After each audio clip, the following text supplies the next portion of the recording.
সংঘটিত হৈছে এক হৃদয় বিদাৰক ঘটনা।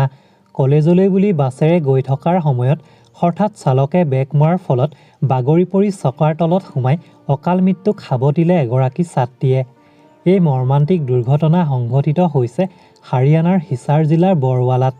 বাছৰ পিছফালৰ চকাৰ তলত পিষ্ট হৈ মৃত্যু ঘটা ছাত্ৰীগৰাকীক বৰৱালাৰ 19 নং ৱাৰ্ডৰ নিবাসী তথা হিছাৰৰ গুৰু জম্ভেশ্বৰ বিশ্ববিদ্যালয়ৰ BSCৰ দ্বিতীয় বৰ্ষৰ ছাত্ৰী মনিষা বুলি জানিব পৰা গৈছে।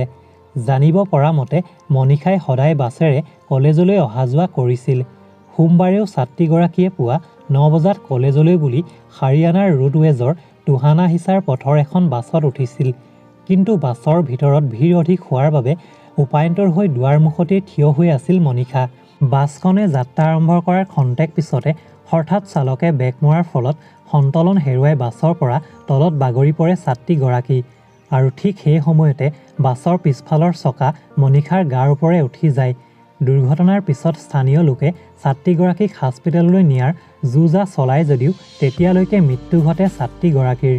ইফালে এই দুৰ্ঘটনাৰ খবৰ লাভ কৰি ঘটনাস্থলীত আৰক্ষীৰ দল উপস্থিত হৈ মৃতদেহটো মৰণোত্তৰ পৰীক্ষাৰ বাবে প্ৰেৰণ কৰে। আৰক্ষীয়ে বাছ চালকজনৰ বিৰুদ্ধে গাফিলতিৰ অভিযোগত গোচৰ ৰুজু কৰি আটক কৰিছে।